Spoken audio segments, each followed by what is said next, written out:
The noon hour of Madness and Mayhem, the podcast. Victor, happy Friday. Yay! We're a week away from Valentine's Day. Oh, thanks for the reminder. You're welcome. I actually, I think I know what I'll do. I don't think she's going to listen to this show. Maybe. She listens to noon sometimes, but I'll probably just get her some flowers. It's easy, Boom, boom, delivery, done. Yeah, I got to get Is my that mom boring? some. Your mom? Yeah, 3 days. In 3 days, it's her birthday. Oh, okay. Send her that selfie with the face tattoo. Happy birthday, Mom. you act like I have a Valentine or something like that. Like, your mom? Like, why would I not send my mom flowers? I don't know. I don't think I ever sent my mom anything for Valentine's Day. That's what Mother's Day is. I was going to make a horrible joke right there. Please don't. But now you're putting flowers somewhere else. Yeah, that's true. That's true. Sadly, I've probably given my mom more flowers since she passed away than when she was alive. Give your mom some flowers. I'm sad I never met her. That's the thing. Oh, my mom was awesome, man. She was the best. You ask anybody who knew my mom, she was like the best mom ever. Mm-hmm. Everybody loved my mom. And then she had this kid that just sucks. She did. She had a terrible one, Jake. Jake. Your sister might be listening too. Yeah, that's the other terrible child, Oh, Amanda. Call out. She seems incredibly nice. Amanda is really nice. Yeah, both my brother and sister are really cool. I'm pretty lucky. I got a good fam. Good fam. I got good kids, good siblings. I just talked about that whole thing 2 weeks ago about how like the parents really do have a favorite kid. I don't know if they do. That said right there, 1 in 5 parents have that favorite kid or something like that. It was a whole thing. Okay. And I said easily, my sister's the favorite kid. Easily. I could believe 1 in 5 parents would have a favorite kid. I really don't. I can't imagine picking a favorite, but there are a lot of parents out there that, they're terrible parents like Peaches who pick his sister as their favorite. Just playing. No, Jeff and Karen are clearly awesome. should have. I would do the same thing if I had a kid as bad as me. Oh, okay. All right. Well, if you understand why, then okay. That's justified. Clearly then. smarter, better looking, acts better. The whole thing. The whole thing. They were happy to see you go. They'd be sad if she moved away. Well, that's the thing is I wonder what exactly she's going to do. I mean, if she's a college graduate, she's not like house sitting. I'm like, you went to school for this long, you did all these hours of homework to just become a house sitter / kickboxing instructor. Is she applying in her field? I don't know what she's doing. Oh. They're very secretive about her for some reason. Why don't you ask her? I could, but at the same time, I don't think she'll give me a clear answer either. Oh, why don't they want you to know what's going on? I don't know. It's kind of weird. I was really upset with my parents when I was younger because when I was about like 17, they were like complaining that I didn't have my license and that I couldn't drive myself like to and from practices. I'm like, you guys are the reasons why I don't have my license because you're not allowing me to go get my license. And then I was like, if Bailey gets her license at 16, you best believe any car you give her is going to be impounded, totaled because of me with a baseball bat. I was about to trash that car. Wow. If they gave her license at 16, it took them forever to finally get me to finally allow me to get my license. Wow. That jealousy. That reminds me of that story. I don't know if you heard on the morning show. There was a Am I the Jerk story. And this kid, he heard that his grandma was going to sell her computer to his cousin, and she was going to do it for a really good price. So he told his grandma, that's too cheap. This is worth a lot more than that. And then the grandma raised the price on the cousin. Everyone's all mad. It's like, dude, I mean, it's a grandma hooking up her grandchild. Like, settle down, buddy. Right. I don't know. People are weird. So, Victor, I was sitting here yesterday doing my thing for To Peach Their Own. Mm-hmm. And the 4 p.m. hour is quite hectic. I'm trying to wrap things up, get things all squared away. I get it. Jill knocks at the studio door. And I'm like, oh, what's going on, Jill?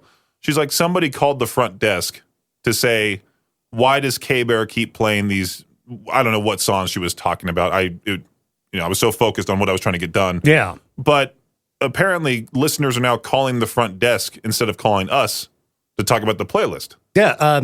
Let me inform everybody, in case you were unaware, I am to blame for the playlist. So if you have questions or concerns about it, you contact me.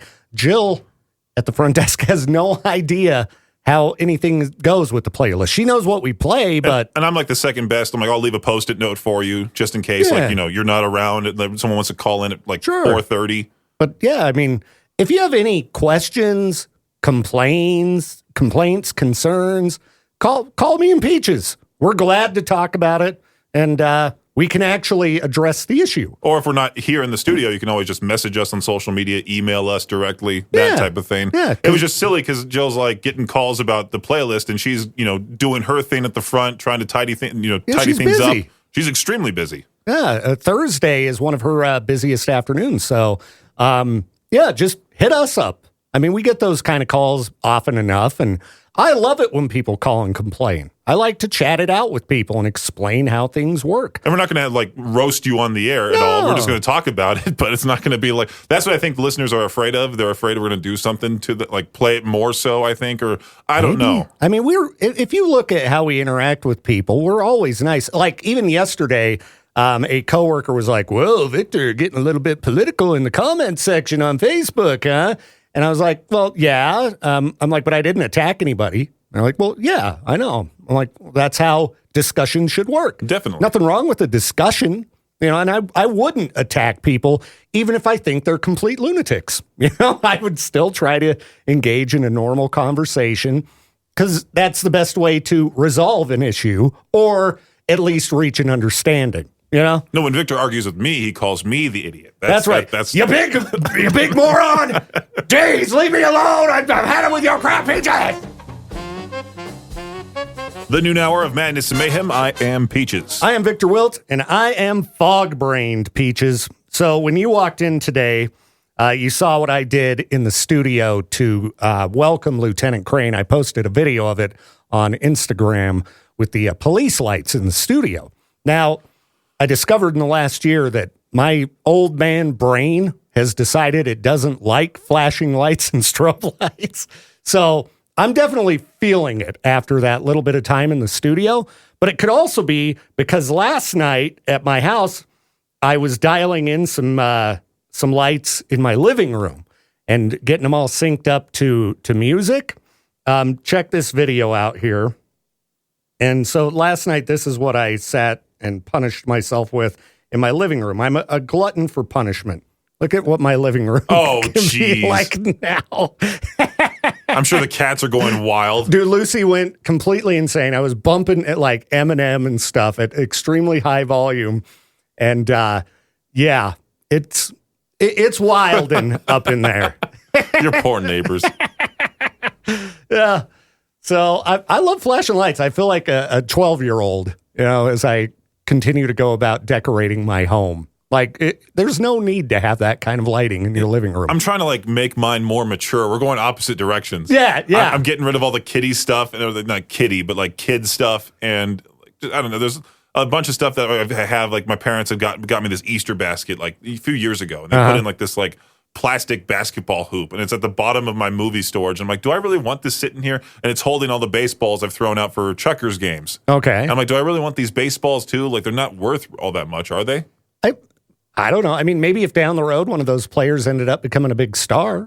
But they're not signed. They're just stuff that I threw. Oh, they're just baseballs you threw out. Yeah. I mean, you might maybe if I get big enough, you know, big time, I can sell them on eBay. That's right. Thing. You sign them and then sell them and make money off yourself. Yeah. Yeah. I don't know. As I continue rolling along, it just gets more and more childish in my home. And I seem to like it more and more, which is why I always encourage listeners. Like, you don't need to have a house that looks like, you know, the Zillow listings and live, laugh, love on the wall and a nice picture of flowers. Like, it's your house. You can get stupid with it. I'm getting as stupid as I can. I'm kind of running out of stupid ideas. I don't know. I'm really digging that modern look now. All right. Something about it. Paint everything gray? No, not gray, like white or black, and, you know, and then just, I don't know, the modern look. I look at Laguna Hills houses, and I see those and I go, man, that looks really nice. I kind of like that.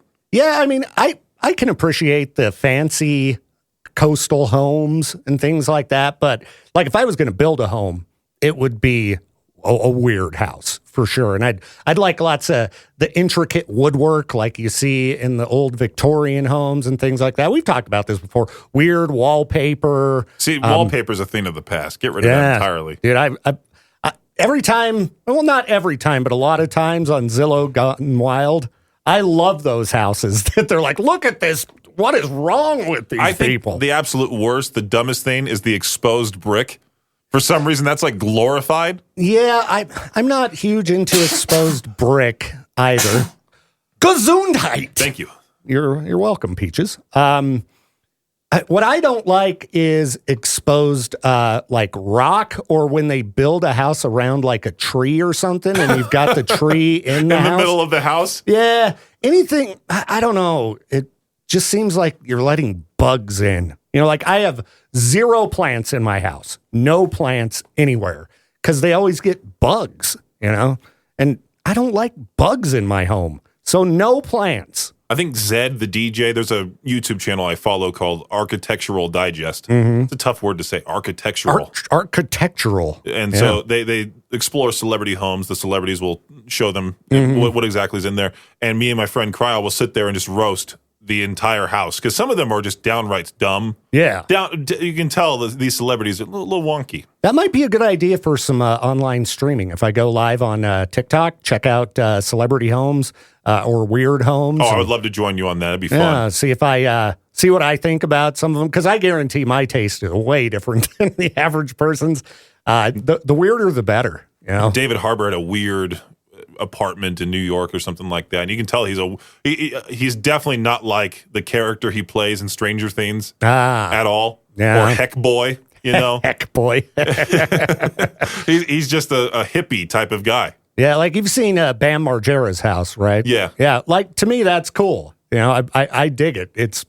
He's got like some kind of a farm, and I don't know. He made his house just crazy, and I dig it, man. I know Demi Lovato's house is very weird. Cara Delevingne's is extremely weird. Yeah, I remember you showing me some videos of hers. The slide that she has in there. Yeah, like if you had all the money in the world, I mean, you could just go wild. Just go wild with it.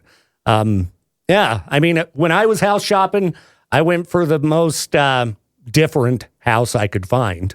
You know, it's not like that crazy or anything, but it was just very different from everything else that was in my very low price range at the time. So, and it's Robert Downey Jr. has like a windmill home, something weird. Windmill home, huh? Yeah. I think I'd go for something Victorian-esque, but all modern, or like a castle, like something just stupid. I'll have to send you Rick Ross's one. That's even worse. It's like 256 acres in Florida or something like that. Oh wow! And you can tell he barely explores the house. He just lives in one little room.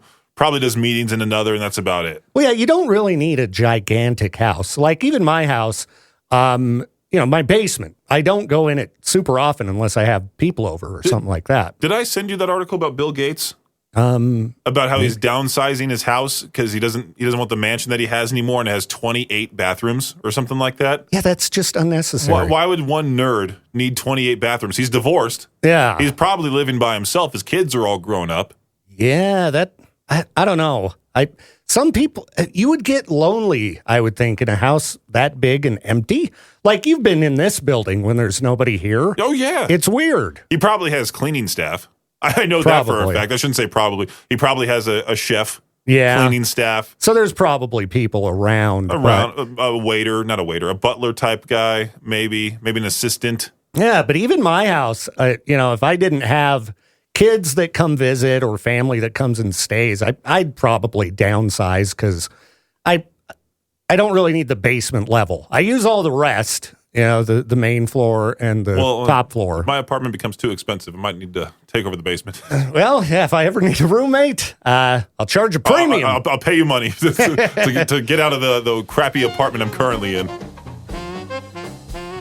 Wrapping up the noon hour of Madness and Mayhem. Victor, I saw a post yesterday of a person once again freaking out on life in Idaho Falls on Facebook. Talking about how everybody that works at the INL now has to return full-time back to the office, if you call it that. Okay. I mean, I've seen a lot of discussion regarding that. But there was one guy freaking out saying, hey, if you're wanting to buy a house, buy it now because all these workers are coming back and they're going to buy property here in Idaho and make things even worse. And I mean, how many out-of-state people are working for the INL? I don't know. I mean, I would assume most people, even if they're working remote, they're probably in the area, right? I'm assuming. I mean, I don't know, so maybe there are a decent number, but maybe if you make enough money, you'd move from wherever to here, but maybe most of them will quit too. Like that's something a lot of remote workers are doing. Yeah, exactly. There was one girl that I knew from TMZ that she was in the graphics department, and once they went remote, she moved back to where she was from, Detroit. Yeah, and I'm like, why would you want to move back there? But anyway, that's her own thing. But then she quit right after they said, "Hey, come back to the office." She's like, "No, I'm not doing so. Yeah. I'm good here." No, totally. And honestly, some of these positions, I'm sure, they're fine to be done remotely. So I don't know. I think that getting everyone back in the office is more of a political thing rather than a financial, fix. It's making a statement. Like we're going against remote workers. Yeah. Because, I mean, you would think for even people who are living in Idaho Falls or the surrounding areas, you still have to be bussed out to INL. So they might need to get more buses running. Which, gas is not cheap right now.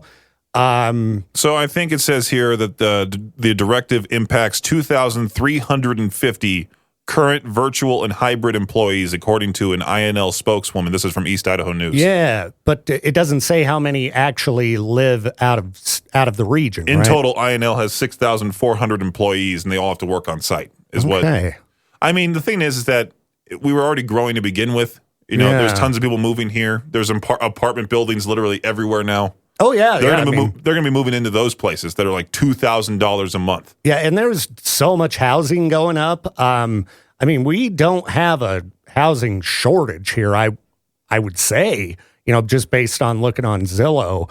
Now, if more people start buying, here's what I predict will happen, because we're entering spring, and springtime's when people start buying houses and moving anyway, because nobody wants to do it during winter. Of course. I bet we'll start seeing people blame, because of posts like that, INL employees. Not the Californians anymore?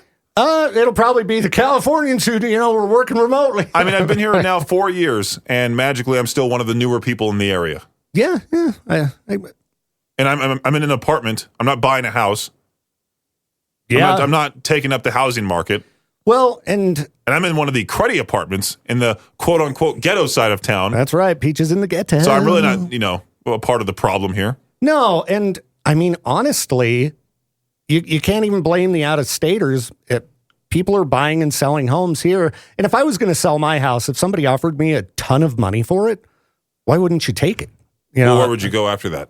Where would I go after that? I don't know. I mean, I don't plan on selling my house because I can't afford to buy another one, even if I sold it for a very high premium. Like if some guy said, "Hey, I'll give you $800,000 for your house right now." Oh, so I had like a big fat chunk of money in the bank. Yeah, I think I'd move to Corvallis, Oregon. That's where I want to move. If I could move anywhere, that's where I would want to move. So you would quit here and then go there? Yeah, I don't know what I'd do there, but I really like that town. It's very similar in size to Idaho Falls, Pocatello. It's a college town, but it's about an hour from the Oregon coast. I couldn't see you doing anything else but this. Well, and see, in Corvallis, they have like some kind of a public radio station or something. I think in Albany, which is one of the other cities that's close by, they might have a handful of radio stations, but I think most people listen to the radio stations out of Eugene there, maybe. I don't know. So, yeah, if I had the bank, that's where I'd move, because it's, like I said, about an hour from the coast. But you're over the mountain range, so you're still in the coastal area where you don't get a lot of snow, mild winters, mild summers. You get a lot of rain, but I'll take rain over snow any day. I mean, we deal with the gloomy skies around here for about 6 months out of the year. So, I'm always taking vitamin D anyway. I can deal with the seasonal affective stuff. Yeah, I think I would move to either back to California or something that doesn't have a winter at all. Yeah. I just don't want to deal with it. And if, the only other place I could think of that I really like is Sedona. I think I could go for that. I like Phoenix, but I haven't tried to experience a full summer in Phoenix. Taryn says it's great because, it's like winter here. You just don't go outside. You hurry, from your vehicle to wherever you need to be. But you also don't have to do a bunch of shoveling and getting out and dealing with the weather. No, it's just really hot. You just go on, turn on the AC, Yeah. drink something cool. People don't have lawns there. You don't have to get out and mow the lawn. But all you have to know is that if the AC malfunctions, then you're going to have you're dead. Yeah, So, you're going to have a bad time. that's the thing. Winter, the heater turns off. You just put on more layers. Yeah. The summertime in Phoenix, if you have an AC that breaks, you're dead. I guess you fill up the tub, right? Your Or bathtub. you with go to cold the water. local library. Yeah. Okay. There's always that option. You go somewhere else. And I would assume that working in HVAC, there's plenty of people who will get out. Or I was going to say working in HVAC is probably a pretty good business to be in Phoenix. It's probably not too hard to get somebody out to fix your AC. To imagine installing that on the outside in the Phoenix heat. Got to get up in those attics. Imagine being a cement worker. Well, in Phoenix, they don't even have like regular air conditioning in most places. They have refrigeration. They work in slightly different ways. Like AC, it pushes hot air out of your house. Like if you stand outside of an air conditioner, it's, pulling it. I don't know the scientific way it works, but it's pushing hot air out. Where refrigeration, there's no air transfer like that, I guess. So it's more efficient for super hot climates. So that might be easier to install than like your standard air conditioning system. I don't know though, but it seems like a good business to be in there. Anyway, yeah. Stuck here though, Peaches. I can't imagine me moving anytime soon. Yeah, I could not imagine doing this without you here. Well, hopefully I haven't made the bosses mad recently. It would be weird to deal with Jade just by myself. Yeah. And would I still be the afternoons, or would I still would they be like, you know what, take over mornings or something like that? I don't know. I don't know what they do either. Hard to say, but I don't have any plans to move unless I win the lottery. If all of a sudden there's one day I just don't show up and, I just like, I quit. I'll just be here like, oh, he did it. He won the lottery. Finally did it. Finally won that lotto. Yeah. And I wouldn't ask for any money. I'd be like, dude, how's it going? How you doing? Let me see the new place or something like that. I would just ask, like, send me pictures of things you buy. Yeah. Look at all this junk. Check out my Dolce & Gabbana fridge. Yeah, I would have to come visit and see that for sure. The noon hour of Madness and Mayhem is a production of Riverbend Media Group. For more information, oh wow, I swallowed my spit wrong while I was still talking. That's funny. All right. Okay, where was I? Oh, for more information or to contact the show, visit riverbendmediagroup.com.